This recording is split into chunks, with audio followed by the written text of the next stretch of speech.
এই তন্দুরি রেসিপিটা বানানোর জন্য নিয়ে নিতে হবে সয়াবিন।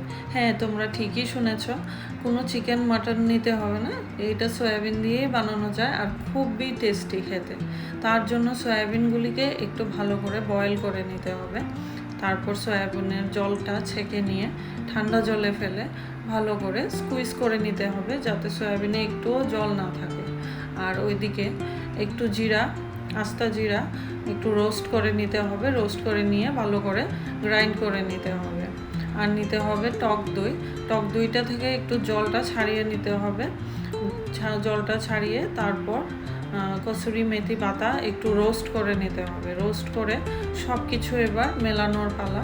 তো সয়াবিনের সঙ্গে একটু আদা রসুন পেস্ট, হলুদ গুঁড়ো, স্বাদ মতো লবণ, এরপর রোস্ট করা কসুরি মেথি পাতা, রোস্ট করা জিরে গুঁড়ো, ধনে গুঁড়ো সব ভালো করে মিক্স করে নিয়ে একটু ব্ল্যাক পেপারও দিতে হবে। ব্ল্যাক পেপারটাকে রোস্ট করে গ্রাইন্ড করে দেবে, তাহলে স্বাদটা ভালো আসবে।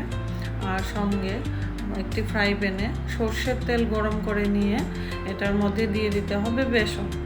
তো বেসনটা একটু লাইট ব্রাউন কালার হওয়া অবধি ভালো করে ভেজে নিতে হবে। তারপর সব কিছু একসঙ্গে দিয়ে ভেজিসগুলিও দিয়ে দেব, যেমন পেঁয়াজ, ক্যাপসিকাম, টমেটো, এগুলো একটু চৌকো চৌকো করে কেটে নিয়ে ভালো করে মিক্স করে নিতে হবে।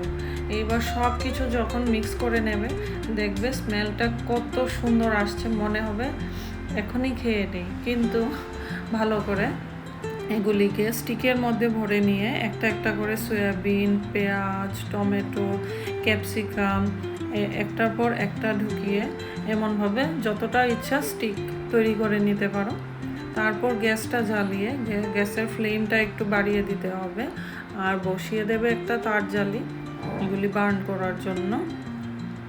তো দেখতেই পাচ্ছ এমন করে স্টিকগুলি ফ্লেমের উপরে ধরবে আর সুন্দর করে এগুলি বার্ন হবে। আর যখন একটু ড্রাই হয়ে আসবে তখন ভালো করে বাটারটাকে গ্রিস করে দেবে, যাতে টেস্টটা এনহ্যান্স হয়। তো এমনভাবে যতটা ইচ্ছা এতটা তোমরা স্টিক বানিয়ে এগুলিকে ভালো করে বার্ন করে নেবে আনটিল একটু ব্ল্যাক হওয়া পর্যন্ত। তো দেখতেই পাচ্ছ কত লোভনীয় হয়েছে, দেখতে মনে হচ্ছে চিকেন বা মাটনের তন্দুরি, কিন্তু অ্যাকচুয়ালি এটা হলো সয়াবিনের তন্দুরি, যেটা ইভিনিং স্ন্যাক্সের জন্য একদম পারফেক্ট একটা রেসিপি। আর রেনি ডে হল আরও পারফেক্ট, আর বাচ্চারাও খেয়ে খুব টেস্ট পাবে। So thank you for watching. আর যদি আমার ভিডিওগুলো ভালো লাগে তাহলে লাইক, কমেন্ট, শেয়ার করে দেবে। সবাই ভালো থাকো, সুস্থ থাকো। Thank you.